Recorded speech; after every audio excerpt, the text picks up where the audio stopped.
বয়স মাত্র 14 বছর, আর তাতেই বিপক্ষ বোলারদের কাছে দুঃস্বপ্ন। গত আইপিএলে 7টি ম্যাচে 252 রান। এবার তার লক্ষ্য 2 থেকে 3 হাজার রান। হ্যাঁ, ঠিকই শুনেছেন, এমনটাই বলছে ভারতীয় ক্রিকেটের ছোট তারকা বৈভব সূর্যবংশী। কিন্তু প্রশ্ন হচ্ছে, এটা কি শুধু মজা, নাকি এর পেছনে লুকিয়ে আছে আরো বড় মানসিকতা?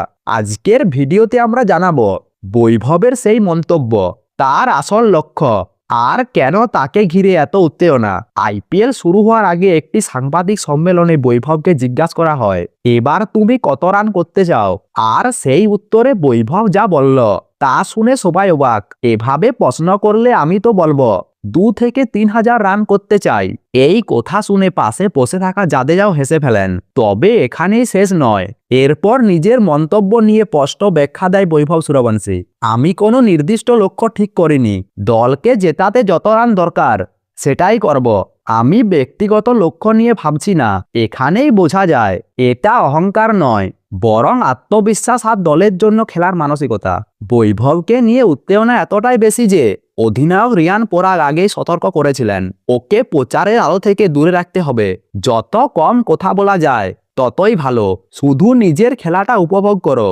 কিন্তু দেখা যাচ্ছে বৈভব এখন মিডিয়াকেও বেশ ভালোভাবে সামলাতে শিখে গেছে।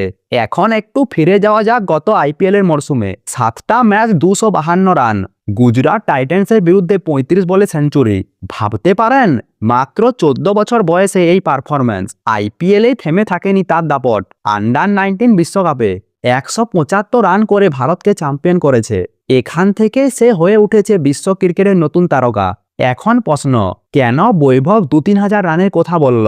তার পেছনে 3টি বড় কারণ থাকতে পারে। পেসারের জবাব, কঠিন প্রশ্নকে হালকা করে নেওয়ার জন্য মজার উত্তর, আত্মবিশ্বাস, নিজের উপর বিশ্বাস যে বড় কিছু করতে পারে, এবং 3 নম্বর মাইন্ডসেট, ব্যক্তিগত রেকর্ড নয়, দলের জয়ে আসল লক্ষ্য। এখন দেখার আইপিএলে বৈভব কত রান করে, আবার কি তিনি কোনো নতুন রেকর্ড গড়তে পারবে। তবে একটা বিষয় নিশ্চিত, এই 14 বছর বয়সে বৈভব সূর্যবংশী প্রমাণ করে দিয়েছে সে ভবিষ্যতে সুপারস্টার। আপনার কি মনে হয়, এই আইপিএলে বৈভব কত রান করবে, নাকি আবার কোনো চমক দেখাবে? আপনার মতামত কমেন্ট করে জানান। আর ভিডিওটি ভালো লাগলে ভিডিওটি লাইক দিয়ে চ্যানেলটি সাবস্ক্রাইব করে দিন।